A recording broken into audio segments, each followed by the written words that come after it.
আফরাজ নিজের ঘরে বসেছিল।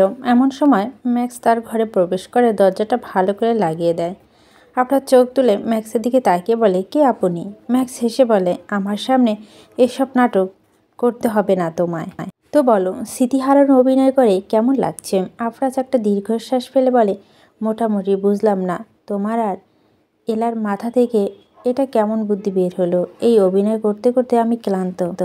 তুমি তো নিজুমের আসল রূপটা দেখতে চেয়েছিলে, জানতে চেয়েছিলে যে নিজুম কি আসলেই ভালো মেয়ে নাকি লোভী। সেটা জানার জন্য তো আমরা তোমাকে এই বুদ্ধিটা দিলাম। ম্যাক্স কথাটা শুনে আফরাজ মনে মনে সেই দিনকার ঘটনাটা, সেই দিন তার অ্যাক্সিডেন্ট হলেও সে বেশি ক্ষতিগ্রস্ত হয়নি, মাথার সামান্য আঘাত লেগেছিল। আফরাজ সেই অবস্থায় স্থানীয় একটা হাসপাতালে গিয়ে চিকিৎসা নিয়েছে। এতপর সেখান থেকে ভিডিও কলের মাধ্যমে এলা ও ম্যাক্সের সাথে যোগাযোগ করে। সে সময় এলা আফরাজকে অনেক বকাবকি করে বলে, শুধু শুধু তুমি নিজুমের সাথে ঝগড়া করে নিজের এত বড় একটা বিপদ ডেকে আনতে যাচ্ছিলে। এত সামান্য বিষয় নিয়ে কেউ ঝগড়া করে? এত ইগো কেন তোমার? আফরাজ বলে, তুমি নারীবাদী, সেটা ঠিক আছে, কিন্তু তার মানে এই নয় যে তুমি শুধু আমার দোষটাই দেখবে। নিজুম মেয়েটাও কিন্তু কম নয়, তাকে তর্ক লেগে যাচ্ছে। এমন সময় ম্যাক্স বলে ওঠে, আমার মনে হয় এভাবে ঝগড়া করে কোনো লাভ নেই। আমরা একটা সুন্দর সমাধান আনতে পারি। এলা এবং আফরাজ দুজনেই আনতে চাই। কি সমাধান? ম্যাক্স বলে ওঠে, তোমরা তো একটা সন্দেহ, তাই না? এই নিজুম একটা লোভী মেয়ে যে তোমার সাথে প্রতারণা করে বিয়ে করেছে। তো তুমি নিশ্চয়ভাবে জানতে পারো যে নিজুম আসল চরিত্রটা কেমন, তাহলেই তো এই নিয়ে ঝামেলাটা কাটবে। আফরাজ সম্মতি জানিয়ে বলে, কিন্তু কিভাবে জানাবো? ম্যাক্স বলে, আমি একটা ভালো বুদ্ধি দিতে পারি। আসলে এই রকম একটা মুভি দেখেছিলাম, তাই মাথায় বুদ্ধিটা এলো। কি বুদ্ধি? তুমি একটা কাজ করতে পারো, নিজের স্মৃতি হারানোর নাটক করে তারপর নিজুমকে পরীক্ষা করে দেখতে পারো সে আসলে লোভী নাকি ভালো মনের মেয়ে। যদি নিজুম সত্যি লোভী হয় তাহলে নিশ্চয় এই সময় সদ্ব্যবহার করবে। এলা বলে ওঠে, এটা কি কাজে দেবে? সিনেমা আর বাস্তব জীবন তো এক নয়। ম্যাক্স বলে, কাজ করতে পারে, আর এতে করে আর যাই হোক না কেন ওদের নিত্য নতুন এই ঝগড়া থামবে। আফরাজ সে সময় বলছিল, এসব কি বলছো ম্যাক্স? আমি কেন এমন অভিনয় করতে যাব? একটু ভেবে দেখো, পরামর্শটা কিন্তু খারাপ নয়। আর হ্যাঁ, এই অভিনয়ের সময় কিন্তু তুমি নিজুমের সাথে ভালো ব্যবহার করবে। বলে ওঠে এলা। আফরাজ বলে ওঠে, অসম্ভব, ওই মেয়ের সাথে আমি ভালো ব্যবহার করতে পারবো না। ম্যাক্স সে সময় বলছিল, সেটা না হয় সময়ের উপর ছেড়ে দাও।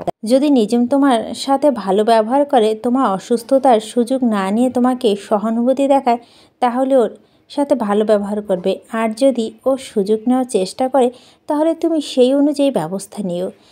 তখন আমি এবং এলা তোমার পাশে থাকবো। এলা যে এখন নিজুমকে সাপোর্ট করছে, পরে যদি প্রমাণিত হয় সে নিজুম আসলে একজন প্রতারক, তখনও তোমারই পাশে থাকবে। এলা বলে, একদম।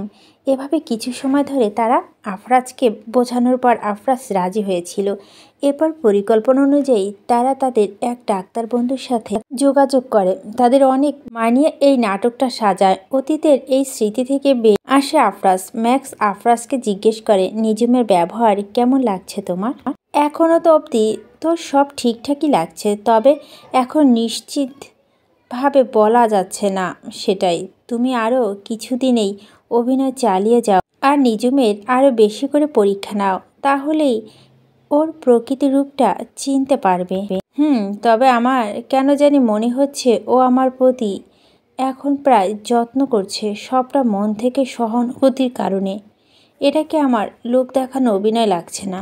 ম্যাক্স বলে, আমার আর এলারও তো এটাই মত। আমাদের মনে হয় নিজুম একটা ভালো মেয়ে। এখন আশা করি তুমিও সেটা বুঝতে পারবে। আফরাজ বলে, বুঝতে পারলো বা কি? ওই মেয়েটা প্রতারক না, এটা বুঝতে পারলে ওর প্রতি আমার নেগেটিভ ভাবনাটাই শুধু দূর হবে। কিন্তু তোমরা যদি ভেবে থাকো এজন্য আমি ওর সাথে এই সম্পর্কটাকে মেনে নেব, তাহলে তোমরা বোকার স্বর্গে বাস করছো। ওই মেয়েটাকে আমি কখনোই স্ত্রী হিসাবে মানতে পারবো না, কারণ এই বিয়েটাকে আমি মন থেকে করিনি। ম্যাক্স একটা দীর্ঘশ্বাস ফেলে বলে, বাদ দাও সেসব কথা। কাল তোমার মামা আসছেন। মামা? হঠাৎ? আসলে উনি কোনোভাবেই তোমার অসুস্থতার খবর জেনে গেছে। মনে হয় তোমার বাবা জানিয়েছেন, তাই উনি আমার সাথে যোগাযোগ করেছিলেন। এ বিষয়ে জানতে চাইলে আমি বলতে বাধ্য হই যে তুমি সত্যি সত্যি স্মৃতি হারিয়েছ। আর এটা শুনে উনি নিউ ইয়র্ক থেকে লন্ডনে আসার সিদ্ধান্ত নিয়েছে। আফরাজ একটা দীর্ঘশ্বাস ফেলে বলে, মামাকে সব সত্যটা জানানো দরকার, না হলে উনি চিন্তিত হয়ে যাবেন। কিন্তু উনি সবটা জানলে কি মনে করবেন? সেটা অবশ্য ঠিক। আচ্ছা, আমি দেখছি কিভাবে সবটা ম্যানেজ করা যায়। এর মধ্যে দরজা কেউ নক করলো। আফরাজ ম্যাক্সে বলে, নিজুম এসেছে বোধহয়। দাঁড়াও, আমি দেখছি, বলে ম্যাক্স এগিয়ে গিয়ে দরজাটা খুলে দেয়। নিজুম হন্তদন্ত হয়ে ভিতরে এসে বলে, উনি কি ঠিক আছেন তো? আপনাকে দেখে উত্তেজিত হয়নি তো? নিজুমের চোখে মুখে চিন্তা স্পষ্ট। ম্যাক্স বলে ওঠে, রিল্যাক্স, সব ঠিক আছে। নিজুম একটা স্বস্তির নিঃশ্বাস ফেলে বলে, উনি? আফরাজ তখন শুয়েছিল। ম্যাক্স বলে, আমি ওকে ভুলভাল বুঝিয়ে শান্ত করে ঘুমাতে পাঠিয়ে দিয়েছি, চিন্তা করার কিছু নেই। নিজুম বলে, আসলেই অ্যাক্সিডেন্টের পর যেমন হয়ে গেছেন তাতে করে আমি অনেক চিন্তিত। আমি বুঝতে পারছি তোমার চিন্তাটা। মুখে যাই বলো, তোমার মতো সাধারণ বাঙালি মেয়েরা যে বিয়েকে হালকাভাবে নেয় না এবং স্বামীর জন্য ভীষণভাবে চিন্তিত, এটা আমি বুঝি। নিজুম হেসে বলে, একজন মানুষ হিসেবে আরেকজন মানুষের জন্য চিন্তা হওয়াটাই তো স্বাভাবিক। তাছাড়া আমি যা করছি সবটা মানবিকতার খাতিরে। সত্যি তাই? তাহলে আজ যদি আফরাজের বদলে আমার এই অবস্থা হতো, তাহলে কি তুমি আমার জন্য এই একই রকম কনসার্ন দেখাতে? বা এলা যদি এমন হতো, তাও কি ওর এতটা খেয়াল রাখতে যতটা আফরাজে রাখছো? নিজুম বলার মতো কিছু খুঁজে পায় না। ম্যাক্স বলে, সত্যটা তুমি খুব ভালো করেই জানো। তুমি আফরাজের এতটা কেয়ার করছো, এর একমাত্র কারণ ও তোমার স্বামী। ওর প্রতি তোমার একটা দায়বদ্ধতা আছে। নিজুম আর অস্বীকার করে, কিছু বলতে পারে না। তাই সে বলে, ঠিক বলছেন আপনি, উনি আমার দায়িত্ব। আর আমি এটাকে দায়িত্বশীলতা খাতিরেই দেখছি। আমি জানি এই সম্পর্কটার কোনো ভবিষ্যৎ নেই। ওনার কাছ থেকে আমি কোনো আশাও রাখি না। এখন স্মৃতি হারানোর জন্য উনি আমার সাথে যে ভালো ব্যবহারগুলো করছেন, এজন্য আমি তাতে গা ভাসাতে চাই না। কারণ আমি জানি ওনার স্মৃতি ফেরত এলে উনি আবার আগের মতো হয়ে যাবেন, এই সম্পর্ককে ইতি টানবেন। আবেগঘন স্বরে বলে নিজুম। ম্যাক্স বলে, কি হয় না হয় তা নিশ্চিতভাবে বলা যায় না। জীবন পাল্টাতে সময় নেয় না। এদিকে শুয়ে থাকা আফরাজ এসব কথা শুনে বলে, সত্যি কি সবটা পাল্টাবে? আফরাজ সকাল সকাল ঘুম থেকে উঠে ডাইনিং হলে চলে আসে। ডাইনিং হলে এসে সে দেখে নিজুম সকালে ব্রেকফাস্ট পরিবেশন করছে। আফরাজকে দেখে নিজুম মৃদু হেসে বলে, আপনি চলে এসেছেন, আসুন বসুন, আমি আপনাকে খাবার বেড়ে দিচ্ছি। আফরাজ সামান্য হেসে খাবার খেতে বসে পড়ে। আফরাজ যখন খাবার খেতে বসে, ঠিক তখনই হঠাৎ করে তাদের অ্যাপার্টমেন্টের কলিং বেল বেজে ওঠে। আফরাজ বলে ওঠে, এই সকাল সকাল আবার কে এলো?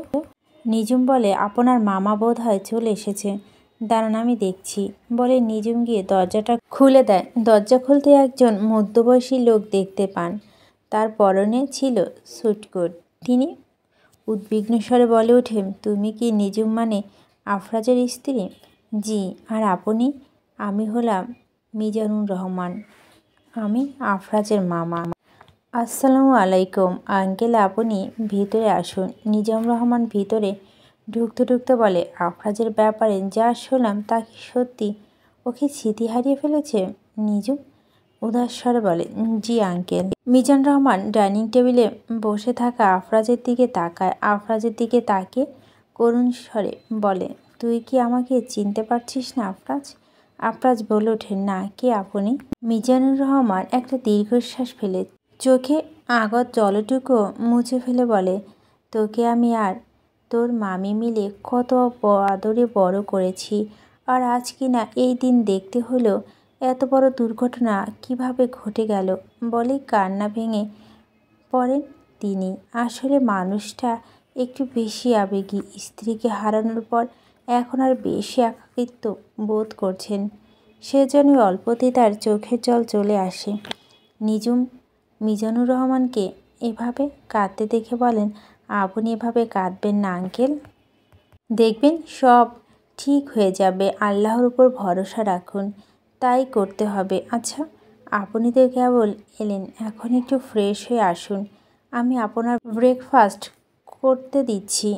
স্মিথ এসে বলে নিজুম। মিজানুর রহমান নিজুমের মাথায় হাত বুলিয়ে বলে, তোমার এত সুন্দর ব্যবহার থেকে ভীষণ ভালো লাগছে মা। আপনার সত্যিই অনেক ভাগ্যবান যে তোমার মতো বউ পেয়েছে। আমি তো চিন্তায় ছিলাম যে ও কেমন মেয়ে পাবে জীবনে। আসলে ওর মামি মৃত্যুর পর আমি এইসব দুনিয়াবি বিষয় একদম উদাসীন হয়ে পড়েছি, আর তাই এজন্য ওর জীবনের দায়িত্ব ওর উপর ছেড়ে দেই। যাক, এটা দেখে ভালো লাগছে যে ও অত্যন্ত একজন ভালো মেয়েকে স্ত্রী হিসাবে বাছাই করেছে। নিজুম জোরপূর্বক হাসে, তার এই হাসির নিচে লুকিয়েছে বুক ফাটা যন্ত্রণা। খাবারের পাট চুকিয়ে মিজানুর রহমান সোফায় বসে পড়লেন। নিজুমের রান্না প্রশংসা করে তিনি বলেন, তোমার হাতের খাবার খেয়ে আমার মন একদম জুড়িয়ে গেছে। বিশ্বাস করবে কি না জানি না, তবে তুমি একদম আফরাজের মামির মতো রান্না করো। তোমার সাথে ওর স্বভাবের অনেক মিল আছে। আমার হলো জহুরি চোখ, বুঝলে? আমি সোনা চিনতে কখনো ভুল করি না। তোমাকে দেখে মনে হচ্ছে তুমি আফরাজের জন্য একদম খাঁটি সোনা। না, নিজুম লাজুক হাসে, তবে তার মনে চাইছিল গভীর দ্বন্দ্ব। আফরাজ সেখানে উপস্থিত ছিল, তারও এসব কথা শুনে অদ্ভুত লাগছিল, কিন্তু যেহেতু সে স্মৃতি হারানো অভিনয় করে চলছিল, তাই কিছু বলতে পারছিল না, আবার সইতেও পারছে না। এরই মধ্যে হঠাৎ করে মিজানুর রহমান বলে ওঠে, আমি আফরাজের অবস্থা নিয়ে যথেষ্ট শঙ্কিত। আমি জানি এখানকার চিকিৎসা ব্যবস্থা যথেষ্ট ভালো, তবে আমি চাই আফরাজ আরও দ্রুত সুস্থ হয়ে উঠুক। এর জন্য আমি সিদ্ধান্ত নিয়েছি আফরাজকে নিয়ে নিউ ইয়র্কে যাব। ওখানে আমার একজন চেনা ডাক্তার আছে, উনি অনেক ভালো একজন চিকিৎসক। আমি ইতিমধ্যেই ওনার সাথে কথা বলে রেখেছি। উনি আফরাজের চিকিৎসা করা নিয়ে ইতিবাচক সাড়া দিয়েছেন। এখন এজন্যই আমি চাচ্ছি আফরাজকে নিয়ে নিউ ইয়র্কে যেতে। তা তোমার কোনো আপত্তি নেই তো নিজুম? নিজুম বলে ওঠে, না আঙ্কেল, ছি ছি, কী বলছেন আপনি? আমার আপত্তি থাকতে যাবে কেন? আপনি ওনার অভিভাবক। আপনি যা সিদ্ধান্ত নিয়েছেন তা নিশ্চয়ই ওনার ভালোর জন্য। নিজামুর রহমান স্মিথ এসে বলেন, আমি যতই ওর অভিভাবক হই, তুমি ওর স্ত্রী। এতগুলো দিন ধরে তুমি একা হাতে ওকে সামলাচ্ছ, তাই তোমার অনুমতি নেওয়া বাঞ্ছনীয়। তার থেকে বড় কথা, তোমাকেও কিন্তু আমাদের সাথে যেতে হবে। যতদূর শুনেছি আফরাজ তোমাকে ছাড়া কারো সাথে সেরকম মিশতে চায় না স্মৃতি হারানোর পর, তাই ওকে সামলানোর জন্য তোমাকে যেতে হবে। নিজুম বলে, আমি? কিন্তু আমার তো পাসপোর্ট ভিসা কিছুই করা নেই, আমি কিভাবে যাব? এই নিয়ে তোমার কোনো চিন্তা ভাবনা করতে হবে না, আমি সব কিছু ব্যবস্থা করে ফেলবো। আগামী সপ্তাহের মধ্যেই সব হয়ে যাবে। চিকিৎসার ভিসা আবেদন করলে জরুরি ভিত্তিতে এইসব নেওয়া যাবে। তাছাড়া আমার এক বন্ধু ভিসা অফিসে কাজ করে, তাই এইসব কোনো ব্যাপার না, তুমি চাপ নিও না, তুমি সব গোছগাছ করে নাও। আচ্ছা। এদিকে আফরাজ পড়ে যায় মহা ঝামেলা। এখন যদি সে আবারও অন্য কোনো ডাক্তারকে দেখায়, তাহলে তো তার সব সত্যটা ধরা পড়ে যাবে। ডাক্তার তো আফরাজকে চেক করলে বুঝতে পারবেন যে সে আসলে স্মৃতি হারিয়েছে কিনা, শুধু শুধু নাটক করছে। এমনটা ভেবে আফরাজ চিন্তাগ্রস্ত হয়ে পড়ে। সে বুঝতে পারে না এখন কিভাবে এই উদ্ভট পরিস্থিতি সামলাবে। আফরাজ যখন এমন চিন্তায় ব্যস্ত ছিল, এমন সময় হঠাৎ করে তার পিঠে কেউ হাত রাখে। আফরাজ তার পাশে তাকিয়ে দেখতে পায় তার মামা মিজানুর রহমানকে। মিজানুর রহমান তাকে আশ্বাস দিয়ে বলে, তুমি কোনো চিন্তা করো না, খুব শীঘ্রই তুই আবারও সম্পূর্ণভাবে সুস্থ হয়ে উঠবে। আফরাজ জোরপূর্বক হাসে। এক সপ্তাহ দেখতে দেখতে চোখের পলকে এক সপ্তাহ কেটে গেল। এর এক সপ্তাহ মিজানুর রহমান আফরাজ ও নিজুমের সাথে ছিলেন। এরই মধ্যে নিজুমের সাথে তার খুব ভালো একটা সম্পর্ক গড়ে উঠেছে। মিজানুর রহমান সব সময় একটা মেয়ে সন্তান আশা ছিল, কিন্তু দুর্ভাগ্য যে তার স্ত্রী কখনো সন্তানের জন্ম দেওয়ার ক্ষমতা ছিল না। এরপর আফরাজ তাদের জীবনে আসায় তাদের মা বাবা হওয়ার স্বপ্ন পূরণ হয় আফরাজকে দিয়ে। যদিও বা আফরাজ তার বোনের ছেলে, তবে মিজানুর রহমান আফরাজকে একদম নিজের ছেলের মতোই মানুষ করেছেন। তবে তার মনে মেয়ে নিয়ে একটা আক্ষেপ সব সময় থেকে গেছে। তবে এখন নিজুমকে যেন তিনি নিজের মেয়ে হিসেবে পেয়েছেন। মিজানুর রহমান নিজুমকে বলতে থাকেন, তোমাকে আমার অনেক ভালো লেগে গেছে নিজুম। আমি বুঝতে পারছি আফরাজের জন্য তুমি একজন যোগ্য স্ত্রী। তুমি আফরাজকে নিয়ে আর কোনো চিন্তা করো না। আমার বিশ্বাস নিউ ইয়র্কে চিকিৎসা নেওয়ার পর ও একদম সুস্থ হয়ে উঠবে। নিজুম মাথা নয়। এদিকে তাকে নিউ ইয়র্কে যাওয়ার কথা শুনে এলা ও ম্যাক্স দেখা করতে এসেছে। আফরাজ অসহায় চোখে তাদের দিকে তাকিয়ে, কিন্তু এলা ম্যাক্স তো এখন কিছু করার নেই। অবশেষে সবাইকে বিদায় জানিয়ে তারা বিমান করে রওনা দেয় নিউ ইয়র্কের উদ্দেশ্যে। এখন দেখা যাক সেখানে গিয়ে আফরাজ কীভাবে এইসব বিষয় সামলায়। নিজুম আর আফরাজ একসাথে খাওয়া শেষ করে রুমে চলে আসে। আফরাজ বিছানায় শুয়ে অস্থিরতা কাতরাচ্ছে। অন্যদিকে নিজুম ব্যালকনিতে দাঁড়িয়ে দাঁড়িয়ে কী যেন ভাবছে। হঠাৎ করে আফরাজের ফোন বেজে ওঠে। আফরাজ ফোনটা রিসিভ করে হ্যালো বলতে বিপরীত দিক থেকে ছবি বেগম উদ্বিগ্ন স্বরে বলেন উঠে, তুমি এখন কেমন আছো আফরাজ? তোমার কি এখন আগের মতো কথা মনে পড়ছে না? আফরাজ অভিনয় করে বলে, কে বলছেন আপনি? আমি ছবি বেগম, তোমার সৎ, তোমার মা। আমি কিছু মনে করতে পারছি না। আফরাজের এমন অস্থিরতা দেখে নিজুম এগিয়ে এসে বলে, ফোনটা আমায় দিন, আমি কথা বলছি। আফরাজ ফোনটা নিজুমকে দেয়। নিজুম ফোনটা হাতে নিয়ে বলে, হ্যালো, কে বলছেন? ছবি বেগম বলে, নিজুম আমি বলছি। চাচি আপনি কেমন আছেন? আপনারা সবাই? আমরা সবাই আলহামদুলিল্লাহ ভালো আছি। তুমি কেমন আছো নিজুম? আর আফরাজ কী অবস্থা? ওর অবস্থা কি একটু উন্নত হয়নি? এভাবে আর কয়দিন চলবে? নিজুম দীর্ঘশ্বাস ফেলে বলে, আমিও আলহামদুলিল্লাহ ভালো আছি। না, ওনার পরিস্থিতি এখনও বেশ স্থিতিশীল। তবে একটা ভালো খবর আছে, ওনার মামা ওনাকে নিউ ইয়র্কে নিয়ে এসেছেন ভালো ডক্টর দেখানোর জন্য। আশা করছি এবার উনি খুব শীঘ্রই সুস্থ হয়ে উঠবেন। যাক, শুনে নিশ্চিত হলাম। আচ্ছা আম্মু কী খবর? আম্মু কেমন আছেন? তোমার আম্মু খুব একটা ভালো না, মূলত এটা জানানোর জন্যই তোমায় ফোন করা। কয়েকদিন ধরে ও বেশ অসুস্থ, বারবার তোমার কথা বলছে। ডাক্তার বলছে অতিরিক্ত দুশ্চিন্তা আর মানসিক অস্থিরতার জন্য প্রেশার বেড়ে গেছে। নিজুম উদ্বিগ্ন স্বরে বলে, কি বলছেন কি চাচি? কিছুদিন থেকে ব্যস্ততার জন্য খোঁজই নেওয়া হয় না, তাতে এই অবস্থা। তুমি এত চিন্তা করো না, ডাক্তার দেখানো হয়েছে, তোমার মার অবস্থা এখন স্থিতিশীল। মায়ের সাথে একটু কথা বলা যাবে? সেটা তো সম্ভব না। আসলে তোমার মাকে ডাক্তার কিছু ভারী ডোজের ওষুধ খেতে দিয়েছে। একটু আগে সেসব ওষুধ খেয়ে ঘুমিয়ে পড়েছে, তাই এখন তাকে জাগানো সম্ভব না। আপনি একটু আম্মু খেয়াল রাখেন চাচি। আমি দেখি যদি উনি সম্পূর্ণরূপে সুস্থ হয়ে ওঠেন তাহলে আবার বাংলাদেশে ফিরে যাব। কি বলছো তুমি? তোমাদের তো 5 মাস। কিছু সম্পর্ক এমন থাকে চাচি, যা 5 সেকেন্ডও জোড়া লাগে। আবার কিছু সম্পর্কে 5 মাস তো কি 5 মাসও জোড়া লাগে না। আমার আর ওনার সম্পর্কটা ঠিক সেরকম। তাই আমি এই সম্পর্ক নিয়ে কোনো আশা রাখি না। এখন আমি শুধু দায়িত্বশীলতার কারণে ওনার সুস্থতার জন্য পাশে আছি। একবার যদি উনি সুস্থ হয়ে যান তাহলে আমি এখান থেকে চলে যাব। নিজুমের কথাগুলো শুনে আফরাজ অবাক হয়ে যায়। আফরাজ মনে মনে বলছে, তাহলে কি আমি সত্যি মেয়েটাকে চিনতে ভুল করেছি? ও কি তাহলে একটা নিঃস্বার্থ? এরূপ ভাবনার মাঝে হঠাৎ করেই তাদের দরজায় কেউ নক করে। নিজুম ছবি বেগমের সাথে কথা বলা শেষ করে ফোনটা রেখে দেয়।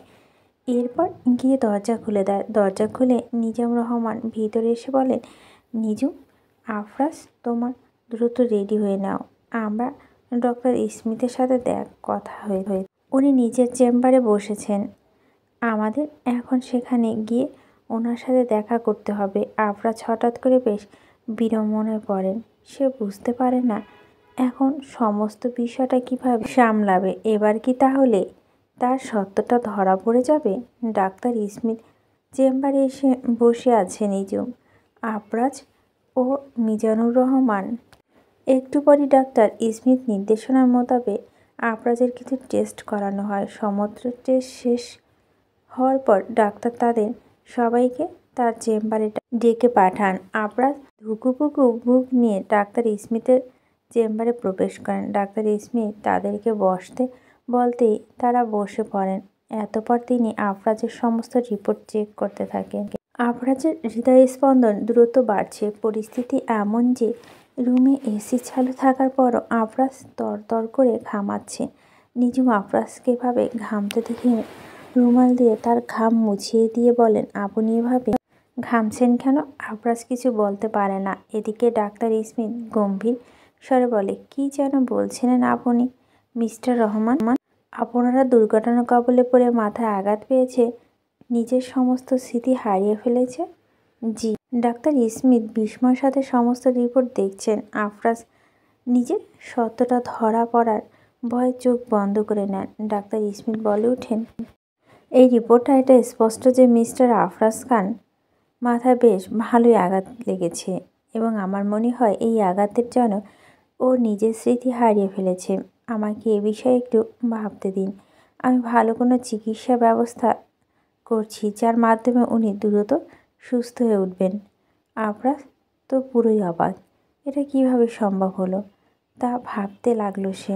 নিজামুর রহমান বলে উঠলেন, বেশ, আপনার যা ভালো মনে হয় করুন, কিন্তু আমার ভাগ্নে যাতে যত তাড়াতাড়ি সম্ভব সুস্থ হয়। ও কিন্তু একদম আমার ছেলের মতো, তাই আমি চাই ও যেন কোনো বড় ক্ষতি না হয়।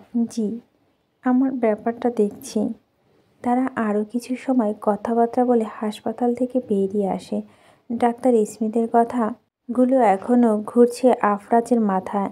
এর মধ্যে হঠাৎ করে মিজানুর রহমান নিজুমকে বলে ওঠে, মা তুমি যাও, গাড়িতে গিয়ে বসো, আমি আফরাজকে নিয়ে কিছু মেডিসিন নিয়ে যাচ্ছি। নিজুম মাথা নাড়ায় এবং সামনের দিকে পা বাড়ায়। সে গাড়িতে গিয়ে উঠে বসে। নিজুম চলে যেতে মিজানুর রহমান আফরাজের উদ্দেশ্যে বলে ওঠে, কি হলো, অবাক হয়ে গেলি তো? কি ভেবেছিলি তুই? আফরাজ, তোর অভিনয় আমি ধরতে পারবো না। শোন, আমি না ছোটবেলা থেকে তোকে মানুষ করেছি, তাই কোনটা তোর অভিনয় আর কোনটা বাস্তব তা বোঝার ক্ষমতা আমার আছে। তার মানে? মিজানুর রহমান হেসে বলেন, আমি তো তোকে প্রথম দেখে বুঝতে পেরে গিয়েছিলাম যে তুই অভিনয় করছিস। এরপর তোর বন্ধু ম্যাক্সের সাথে কথা বলে এই ব্যাপারে আরও বেশি নিশ্চয় হয়ে নেই। তার মানে তুমি এতদিন আমার সাথে অভিনয় করে গেছো? হ্যাঁ, আর এই সেই অভিনয়ে যোগ দিল আমার বন্ধু ডাক্তার স্মিথ। মিজানুর রহমান কথা শুনে আফরাজ দীর্ঘ শ্বাস ফেলে বলো, কিন্তু আমার এরকমভাবে আর অভিনয় চালিয়ে যেতে ভালো লাগছে না। আমার প্রতিনিয়ত মনে হচ্ছে আমি সবাইকে ধোঁকা দিচ্ছি, বিশেষ করে নিঝুমকে। এটা তো ঠিকই, তুই মেয়েটাকে সত্যি ধোঁকা দিচ্ছিস। এটা উপলব্ধি করতে পারলে তো ভালোই। দেখ, আমি তোরা নিঝুমের বিয়ের ব্যাপারে সবটা জানতে পেরেছি। আমি এটা জানি যে যা হয়েছে মোটো ঠিক হয়নি, তোর সাথে ধোঁকাবাজি হয়েছে। এই ভাবনাটা ভুল না, কিন্তু আমার তো নিঝুমকে দেখে মনে হয়নি ও লুবি বা এমন কোনো মেয়ে, বরং আমার ওকে বেশ ভালো মনের মেয়ে মনে হয়েছে। তবুও তুই যদি চাস ওকে আরও একটু পরীক্ষা করে নিতে পারিস, তবে আমার একটা বিশেষ পরামর্শ থাকবে। তুই মেয়েটাকে বোঝার চেষ্টা কর। ওর মধ্যে তোর মামির বৈশিষ্ট্যগুলো খুঁজে পেয়েছি আমি।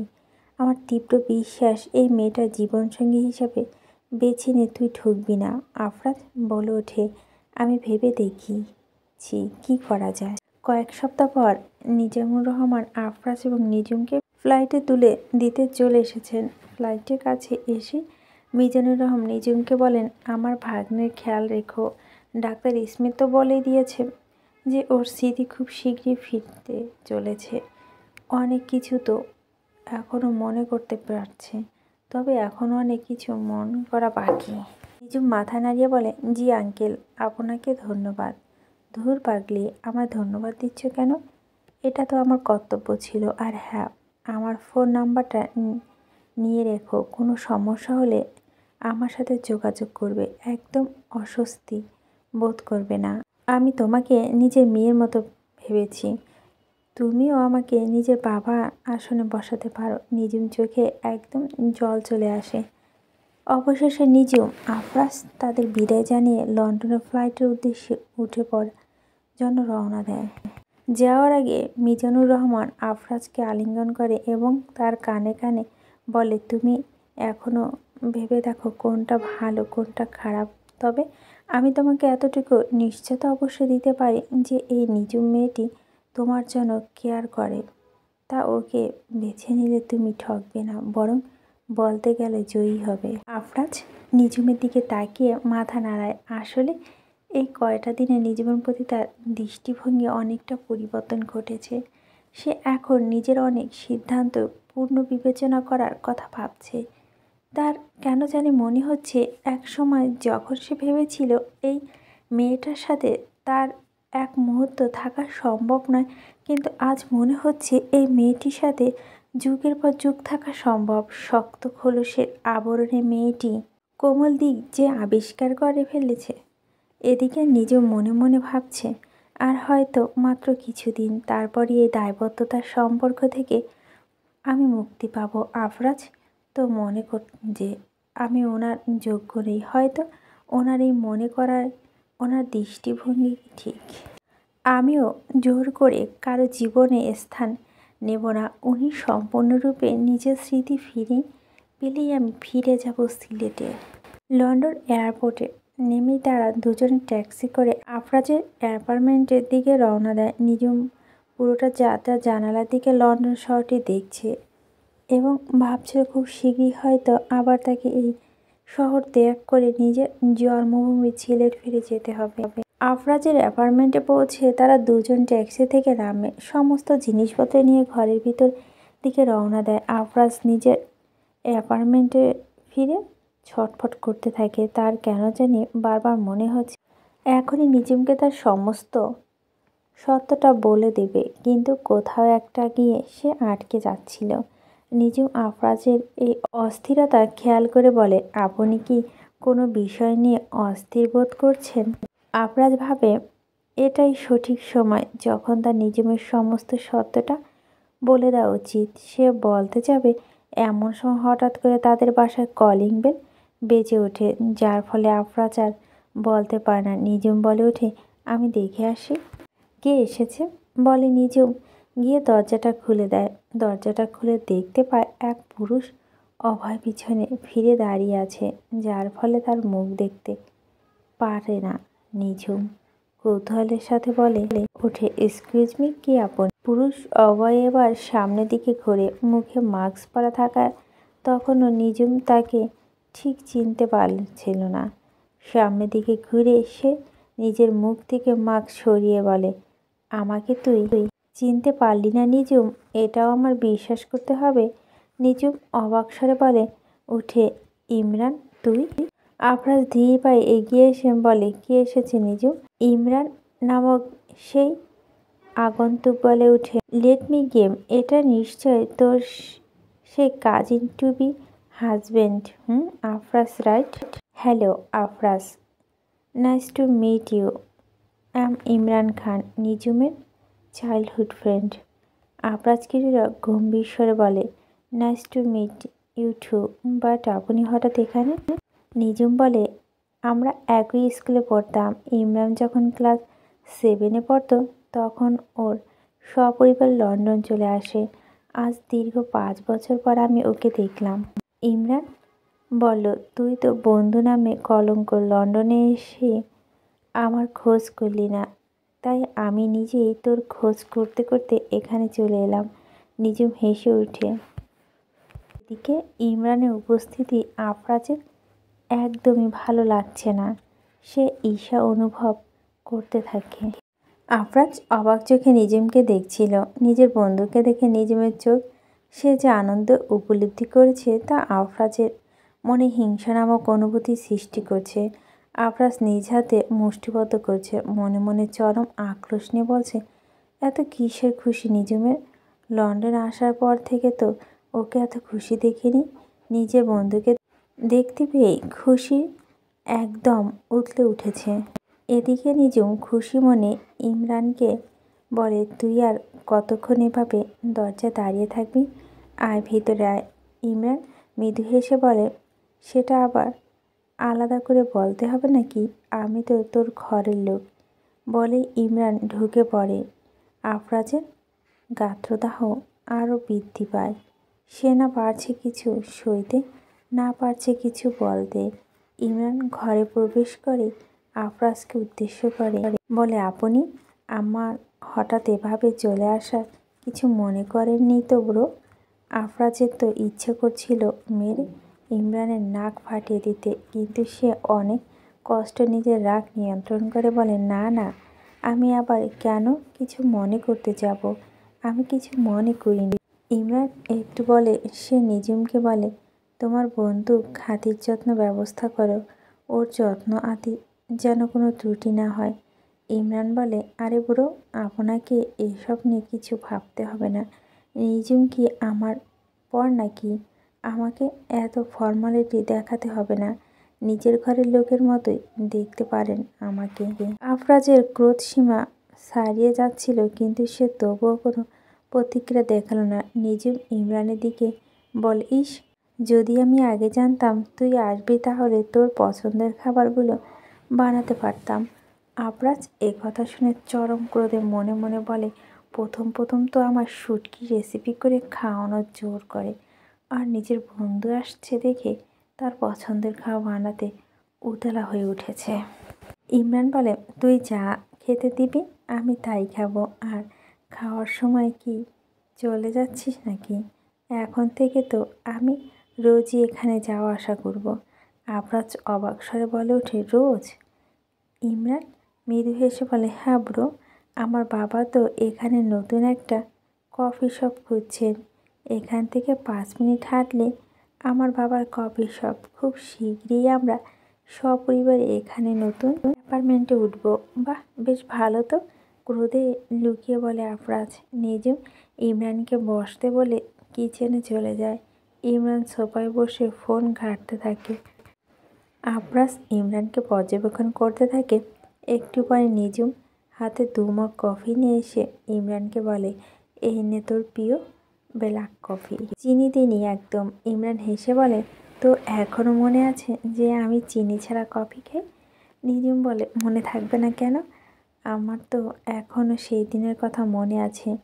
ওই যে স্কুল থেকে জাফলন এই পিকনিকে গিয়ে যখন তুই চিনিযুক্ত কফি খেয়ে বমি পর্যন্ত করে দিয়েছিলি। ওই বলে দুজনে একসাথে হেসে ওঠে। আফরাজের সহ্যের মাত্রা একদম ছাড়িয়ে যাচ্ছিল। এরই মধ্যে নিজম তার দিকে একটা কফির মগ বাড়িয়ে দিয়ে বলে, এই নিন কফি। আফরাজ গম্ভীর স্বরে বলে, আমার এখন কফি খেতে ইচ্ছে করছে না, তোমরা খাও, আমি একটু রুমে যাচ্ছি, মাথাটা কেমন যেন ব্যথা করছে।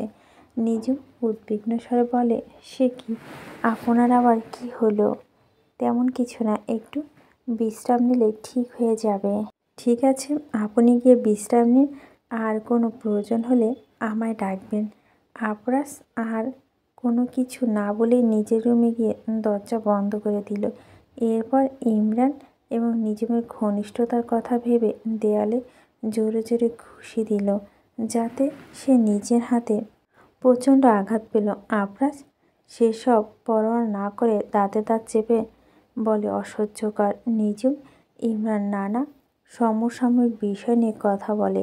কথা বলতে বলতে হঠাৎ করে ইমরান জানতে চায়, আচ্ছা তুই হঠাৎ এভাবে বিয়ে কেন করে নিলি? তোর তো ডাক্তার হওয়ার স্বপ্ন ছিল, সেসবে কি হলো?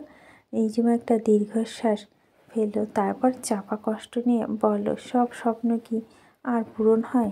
ইমরান অবাক হয়ে জানতে চায়, মানে? নিজম অশ্রুসিক্ত নয়নে এবার ইমরানকে তার বিয়ের থেকে শুরু করে সব ঘটনা বলতে শুরু করে। সব শুনে ইমরান তাজ্জব বনে যায়। নিজম কত খারাপ সময়ের মধ্যে দিয়ে গেছে সেটা সে অনুধাবন করতে পারে। ইমরান নিজিমের কাঁধে হাত দিয়ে সমবেদনা জানিয়ে বলে, একজন বাবা কিভাবে এতটা নিষ্ঠুর হতে পারে? তোর বাবা কিভাবে এমন করতে পারলো? আর শুধুমাত্র তার জন্যই তোর জীবনটা এত এলোমেলো হয়ে গেছে। আর তুই এই মিথ্যা জীবনটা কেন বয়ে নিয়ে বেড়াচ্ছিস বলতো? তুই তো আরও ভালো কিছু ডিজার্ভ করিস। আর আমার মতে তোর জীবন তো এখনও শেষ হয়ে যায়নি। তোর এসএসসি পরীক্ষার রেজাল্ট তো মনে হয় এখনও দেয়নি। আমার মনে হয় রেজাল্ট বের হওয়ার পর তোর উচিত দেশে ফিরে গিয়ে নিজের ক্যারিয়ার গঠনে মনোযোগ দেওয়া। এই মিথ্যে সম্পর্ক বয়ে নিয়ে বেড়ালে তুই অপমান আর গঞ্জনা ছাড়া আর কিচ্ছু পাবি না। তোর কাছে যা শুনলাম তাতে তো মনে হলো মিস্টার আফরাজ এখন স্মৃতি নেই জন্য তোর সাথে ভালো ব্যবহার করছে। স্মৃতি ফিরলে আবার আগের মতো খারাপ ব্যবহার শুরু করবে। নিঝুম একটা দীর্ঘশ্বাস ফেলে বলে, আমিও এ ব্যাপারে নিশ্চিত রে। আমি তো শুধু এখন মানবিক খাতিরে ওনার খেয়াল রাখছি। তবে আর বেশি দিন বোধ হয় আমাকে এই মিথ্যে সম্পর্ক বয়ে নিয়ে যেতে হবে না, কারণ উনি নিজেই এই সম্পর্ক রাখতে চান না। আর ডাক্তার বলেছেন খুব শীঘ্রই ওনার স্মৃতি ফেরত আসবে। একবার ওনার স্মৃতি আসলে তারপর আমি এখান থেকে চলে যাব, নিজের জীবন নিজের মতো গুছিয়ে নেব। ইমরান নিজিমের হাতে আলতোভাবে স্পর্শ করে বলে, একদম ঠিক সিদ্ধান্ত নিয়েছিস তুই। একসময় মনে রাখবি তুই একা না, তোর এই বন্ধু তোর সব সিদ্ধান্ত তোর পাশে থাকবে। তোর কোনো সাহায্য লাগলে শুধু একবার আমায় বলবি, আমি তোকে সাহায্য করার জন্য সর্বদা প্রস্তুত আছি। দূরে দাঁড়িয়ে তাদের এসব কথোপকথন সাক্ষী আফরাজ সে নিজের হাত মুষ্টিবদ্ধ করে নেয়, ক্রোধের সাথে ফিসফিস করে বলে, তাহলে এই পরিকল্পনা আছো তুমি নিঝুম? আমি তো ভেবেছিলাম এবার নিজের সব অভিনয়ের কথা তোমার সামনে বলে দিয়ে সব কিছু একটা নতুন শুরু করব, কিন্তু এখন দেখছি এই সত্যটা তোমার কাছে প্রকাশ করব না। দেখি তুমি কিভাবে এখান থেকে ফিরে যাও। একটু পরই ইমরান ফিরে যাওয়ার জন্য উদ্যত হলো। ইমরান যাওয়ার আগে নিঝুমকে বলে যায়, থাক তাহলে আবার দেখা হবে, বলেই সে বিদায় নেয়। ইমরান চলে যেতে নিঝুম দরজা লাগিয়ে দিকে ঘুরে তাকাতে নিজের চোখের সামনে আফরাজকে দেখতে পায়। আফরাজ ক্রোধিত চোখে তার দিকে তাকিয়ে নিঝুম আলতো স্বরে বলে, আপনি? আফরাজ বলে, কি বলেছিল? তোমার বন্ধুকে আমাকে ছেড়ে চলে যাবে তুমি? নিঝুম কি বলবে কিছু বুঝতে পারে না, একটু ভেবে কিছু বলে উদ্ধৃত হবে এমন সময় আফরাজ নিজের উষ্ঠতা দ্বারা নিঝুমের ঠোঁট দখল করে নেয়। নিঝুম পুরোপুরি হতবাক হয়ে যায়।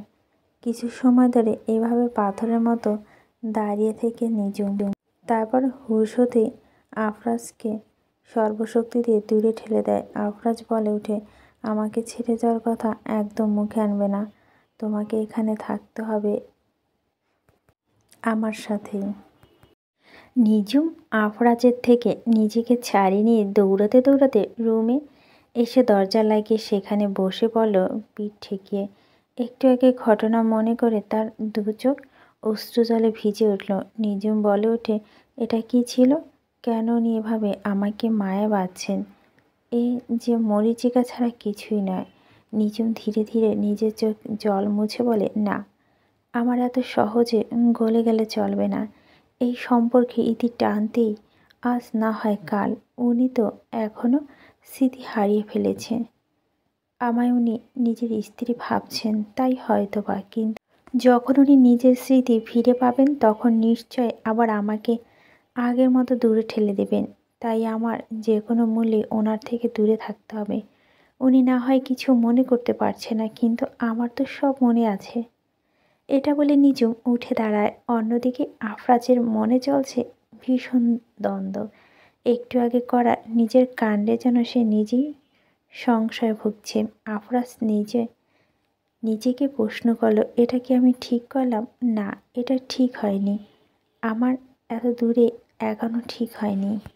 আমাদের সম্পর্কটা তো এতটা স্বাভাবিক নয়। বলে আফরাজ একটু থেমে বলে, এবার থেকে আমায় আরও সাবধানী হতে হবে। রাগের বশে এমন কিছু করা যাবে না যা মাত্রা জড়িয়ে যায়। নিজমা সকাল সকাল চলে এসেছে ইমরানের নতুন কফি শপে। এই কফি শপটা যদি ইমরানের বাবার, তবে ইমরানই এখানে বেশি সময় কাটায়। ইমরান নিজুমকে কফি শপে দেখে তার জন্য কফি নিয়ে এসে টেবিলে রেখে বলে, এই নে, আমার কফি শপের সেরা কফি তোর জন্য। নিজুম মলিন হেসে বলে, ধন্যবাদ দোস্ত। ইমরান নিজুমের হাসি মলিনতা খেয়াল করে বলে, কি হলো নিজুম, তোকে এমন লাগছে কেন? তোর হাসি দেখে মনে হচ্ছে এই হাসি আড়ালে রয়েছে ভীষণ চাপা দুঃখ। ইমরানের কথা নিজুম বলে, জানি না দোস্ত, নিজের জীবন নিয়ে আমি অনেক দ্বন্দ্বে আছি। বুঝতে পারছি না আমার কি করা উচিত। আজকাল বড্ড সিদ্ধান্তহীনতা ভুগছি রে। ইমরান নিজুমের কাঁধে হাত রেখে বলে, তুই এত চিন্তা করিস না, সব ঠিক হয়ে যাবে।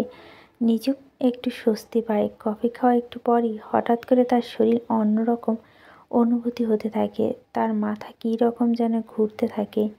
ইমরান নিজুমের এই ব্যাপারটা খেয়াল করে, কী রে, তুই এমন করছিস কেন? কোনো সমস্যা? জানি না রে, হঠাৎ করে মাথাটা ভীষণ ঘুরছে। আমার মনে হয় তুই ইদানিং ও বিশ্রাম নিস না, তাই অল্পতে টায়ার্ড হয়ে পড়ছিস। এদিকে নিজুমের জন্য চোখ খোলা রাখা কঠিন ছিল। ঘুম এসে জেগে বসেছে তার দু চোখে। ইমরান আবারও নিজুমকে ডাক দিয়ে বলো, এই নিজুম, কি হয়েছে, কিছু তো বল।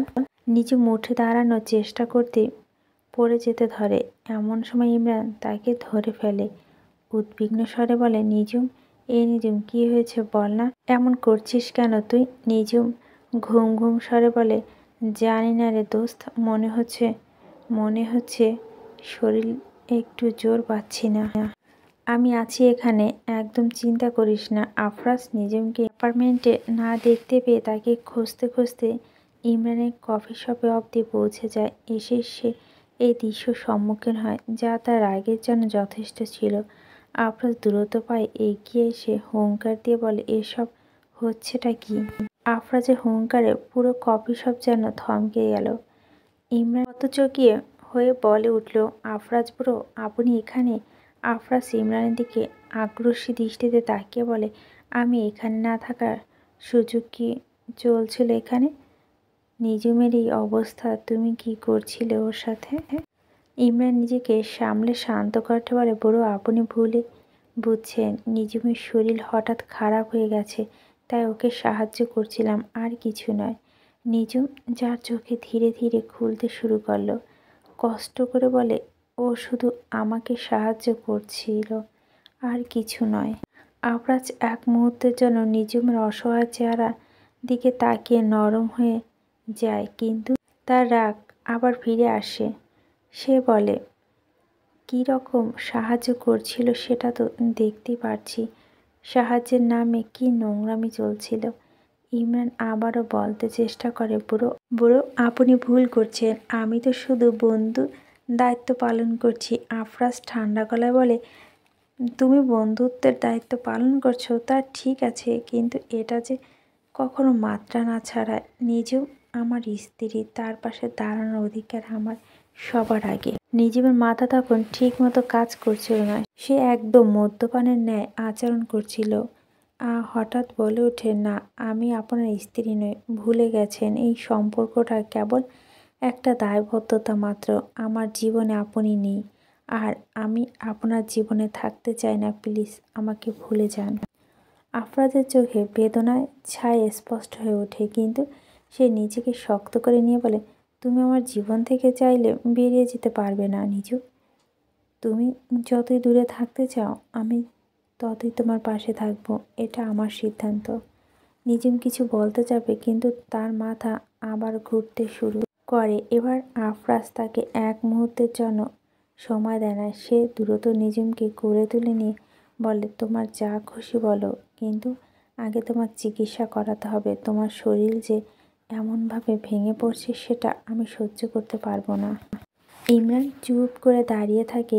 আফরাজের দূরতা এবং কেয়ারিং দিকটা লক্ষ্য করছিল। তার মনে হলো আফরাজ তার নিজুমের সম্পর্ক যতই জটিল হোক, সেখানে একটা অদ্ভুত টান আছে। কফি শপ থেকে বেরিয়ে আসার সময় আফরাজ নিচু গলায় বলে, ইমরান তুমি ওর ভালো বন্ধু, কিন্তু আরেকবার এমন কিছু হলে আমাকেও জানিও। ইমরান হালকা মাথায় নেড়ে সম্মতি জানায়। আফরাজ গাড়িতে বসে নিঝুমের চোখ বন্ধ করেছিল। সে যেন সম্পূর্ণরূপে জ্ঞান হারিয়ে ফেলছে। নিঝুম জ্ঞান ফিরতেই সে নিজেকে আফরাজের রুমে আবিষ্কার করে। আফরাজ ঠিক তার সামনে বসেছিল। নিঝুম চোখ খুলে বলে, আপনি এখানে? যে চোখ বন্ধ করে কিছু মনে করার চেষ্টা করে, এরপর বলে, আমার তো যতদূর মনে হচ্ছে আমি ইমরানের কফি শপে ছিলাম। তাহলে হঠাৎ এখানে কিভাবে এলাম? আমি তোমাকে এখানে নিয়ে এসেছি। নিঝুম হতবাক স্বরে বলে, আপনি কিন্তু আমার হঠাৎ করে মাথা ঘুরিয়ে উঠল। আর আফরাজ বলল, শোনো, তোমাকে একটা কথা বলি। তোমার ওই বন্ধু ইমরান আমার একদম সুবিধা লাগছে না। আমার তো মনে হয় ও তোমায় এমন কিছু খাইয়েছে যার ফলে তুমি নিজের জ্ঞান হারিয়ে ফেলেছ। তোমাকে দেখেই আমার মনে হয়েছিল যে তোমার উপর কোনো মেডিসিন বা এ জাতীয় কোনো কিছু প্রভাব ছিল। নিঝুমের তীব্র বিরোধিতা করে বলে, আপনি ভুল ভাবছেন। ইমরান আমার ছোটবেলার বন্ধু। ও কেন এরকম করবে? ও সব করে ওর কী লাভ? কার কী লাভ সেটা আমি জানি না। আমার যা মনে হয়েছে আমি তাই বলেছি। আপনার কোথাও একটা ভুল হয়েছে। ইমরানকে আমি অনেক ভালো করে চিনি। ও এমন কিছু করবে না। আমার শরীর হয়তো পূর্বের দুর্বল হয়ে গিয়েছিল, আর তাই। আফরাজ একটা দীর্ঘশ্বাস ফেলে বলে, কাউকে এতটা অন্ধবিশ্বাস করো না নিঝুম। দিন শেষে এটা তোমার বিপদ ডেকে আনবে। যাই হোক, তুমি এখন বিশ্রাম নাও, আমি পাশের রুমে আছি। আফরাজ এই বলে চলে যায়। নিঝুম আফরাজের যাওয়ার দিকে তাকিয়ে বলে, আজকাল ওনাকে দেখে আমার কেন এত মনে হয় ওনার সাথে আগের আফরাজ খানের অনেক তফাৎ। একটা মানুষের এতরূপ কিভাবে হতে পারে? এরপর কিছু একটা ভেবে সে বলে, যাই হোক না কেন, আমায় ওনার এসব কথা ভুলে চলবে না। এসব তো ওনার স্মৃতি না থাকায় উনি বলছেন। স্মৃতি ফিরে এলে ঠিকই আমায় আগের মতো দূরে ঠেলে দেবে। এই বলে সে শুয়ে পড়ে এবং ঘুমানোর চেষ্টা করে।